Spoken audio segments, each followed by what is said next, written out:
कभी कभी क्रिकेट की दुनिया में ऐसे सितारे उभरते हैं जो अपनी गैर मामूली सलाहियतों से सबको हैरान कर देते हैं। उनकी हर बॉल में जादू होता है, हर ओवर में एक कहानी और हर विकेट में एक जज्बा।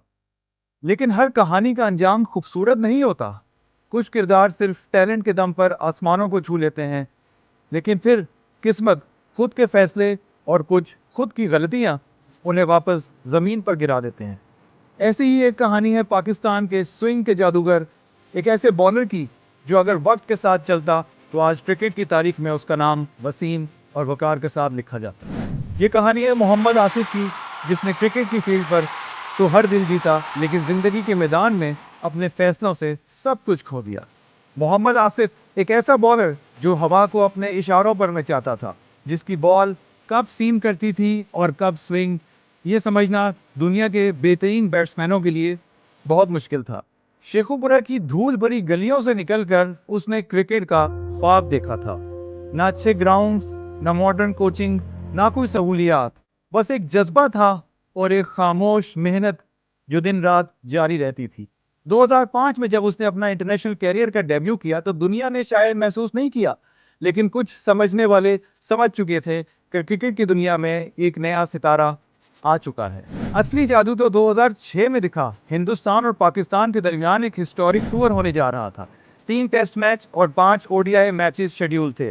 पाकिस्तान के स्क्वाड में एक नाम था मोहम्मद आसिफ। जी हाँ, मोहम्मद आसिफ को एक दफा फिर से रेड बॉल क्रिकेट में अपनी ताकत दिखाने का मौका मिल रहा था। सीरीज के पहले 2 टेस्ट मैच तो बेनतीजा रहे, लेकिन तीसरा टेस्ट कराची का वो आइकॉनिक मैच टेस्ट क्रिकेट की खूबसूरती की एक मिसाल बन गया। इस मैच में सब कुछ था।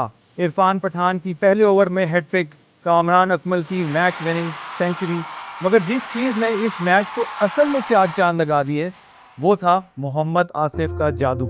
जी हाँ, मोहम्मद आसिफ का वो स्पेल इंडिया के टॉप ऑर्डर्स के खिलाफ एक शायरी था। सिर्फ बॉलिंग नहीं, एक कला, एक फन और एक अदा।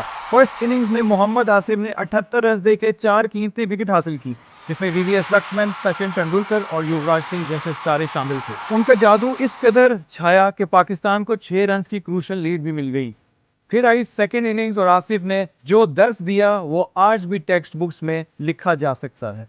वीवीएस लक्ष्मण, सहवाग और सचिन तेंदुलकर जैसे प्लेयर्स को क्लीन बोल्ड कर दिया। लक्ष्मण के खिलाफ डाली गई वो डिलीवरी अब तक सीम बॉलिंग का एक शाहकार माना जाता है।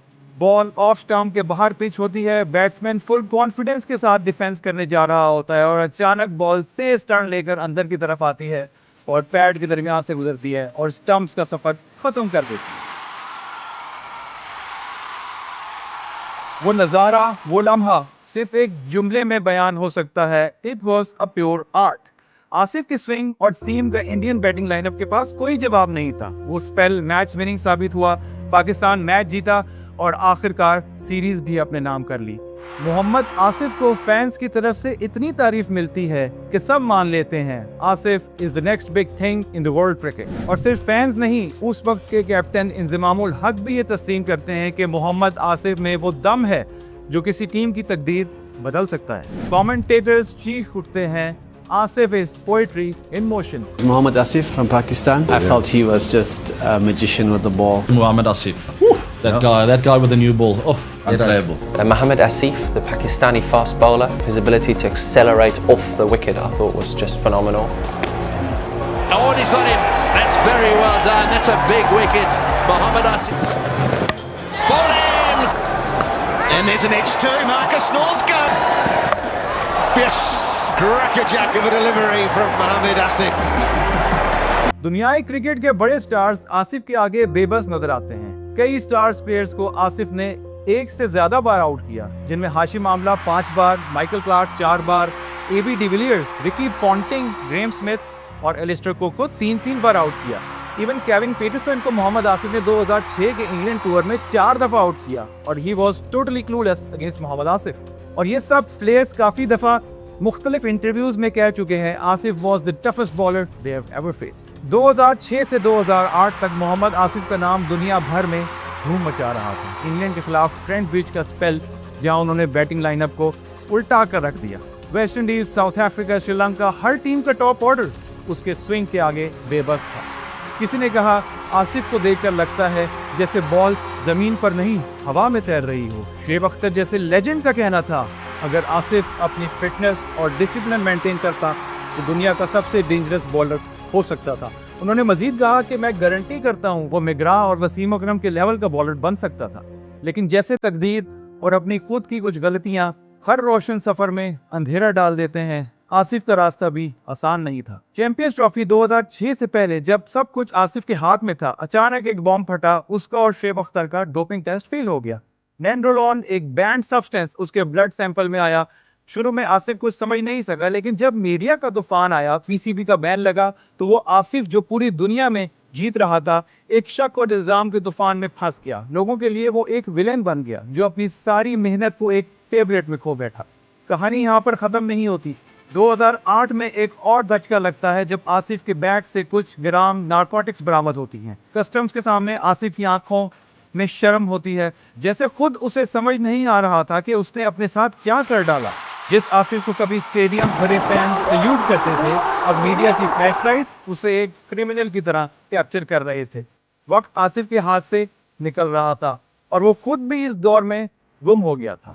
और फिर आई 2010 की वो शाम जब लॉर्ड्स के हिस्टोरिक ग्राउंड पर एक नो बॉल ने सब कुछ खत्म कर दिया। मजहर मजीद के साथ सेटिंग फिक्स की हुई नो बॉल्स और कैश के बदले क्रिकेट को बेच दिया गया। आसिफ, आमिर, सलमान बट सब फंस गए। कोर्ट में सबूत, वीडियोस और कन्फेशंस ने क्रिकेट की दुनिया को हिला कर रख दिया। मोहम्मद आसिफ, जिसके हाथों में क्रिकेट का जादू था, अब ग्लोबल स्टेज पर एक डिसग्रेस बन गया था।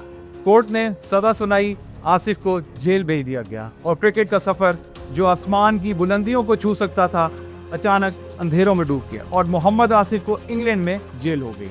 वो अपने किए पर काफी नादिम था, बट बुरे काम का अंजाम हमेशा बुरा ही होता है। आसिफ को जेल होने पे उनके वालिद का ये कहना था, जेलों 'ਚ ਵੀ ਬੰਦੇ ਹੀ ਜਾਂਦੇ ਨੇ, ਬੰਦੇ ਹੀ ਜਾਂਦੇ ਨੇ, ਜੇਲਾਂ ਬੰਦਿਆਂ ਵਾਸਤੇ ਬਣੀਆਂ ਲੱਗ ਜਾ ਕੇ ਫੇਰ ਕੀ ਹੋਗਾ। ਸਾਡੇ ਘਰ ਟੁੱਕਰ ਨਹੀਂ ਹੈਗਾ, ਮੇਰੇ ਘਰ 10 ਮੱਝਾਂ ਬੱਝੀਆਂ ਨੇ, 20 ਗਾਵਾਂ ਬੱਝੀਆਂ ਨੇ। ਸਾਰੀ ਉਮਰ ਅਸੀਂ ਖੇਡ, ਮੇਰੇ ਪਿਛਲੇ ਬਾਬੇ ਦਾਦੇ ਖੇਡਾਂ ਤੋਂ ਨਹੀਂ ਪਲੇ, ਜੋ ਖੇਡਾਂ ਬੰਦ ਕਰ ਕੇ ਪਾਬੰਦੀ ਲਾ ਕੇ ਫੇਰ ਕੀ ਹੋਏਗਾ। ਫਿਰ ਭੁੱਖਿਆਂ ਨਹੀਂ ਰਹਿਣਾ, ਉਹ ਟੁੱਕਰ ਖਾਏਗਾ। टुकड़ों की जगह बहुत है, थोड़ी घबराने वाली गल नहीं। सालों के बैन के बाद जब मोहम्मद आसिफ वापस आया तो क्रिकेट का आसमान बदल चुका था। नए सितारे चमक रहे थे, नई सोच, नए हीरोज। आसिफ के पास सिर्फ यादें रह गई थी और एक पछतावा।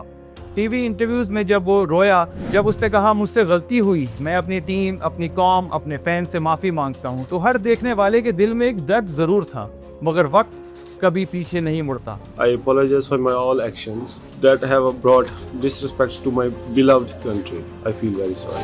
मोहम्मद आसिफ की कहानी सिर्फ एक क्रिकेट की कहानी नहीं है, ये एक सबक है उन सब यंगस्टर्स के लिए कि टैलेंट जितना भी बड़ा हो, अगर उसमें डिसिप्लिन और कैरेक्टर ना हो तो तकदीर का कलम आपकी कहानी को खुद ही मिट्टी में मिला देता है। आसिफ का जादू हमेशा याद रहेगा, उसकी कहानी हमेशा याद दिलाएगी कि सिर्फ चेहरा या परफॉर्मेंस नहीं, इंसान का कैरेक्टर भी चमकना चाहिए। कुछ लोग क्रिकेट खेलते हैं, कुछ लोग क्रिकेट को जीत लेते हैं और कुछ लोग क्रिकेट को महसूस करवाते हैं। मोहम्मद आसिफ उन चंद लोगों में था जो बॉल से कहानियां लिखता था, मगर अफसोस कहानी अधूरी रह गई।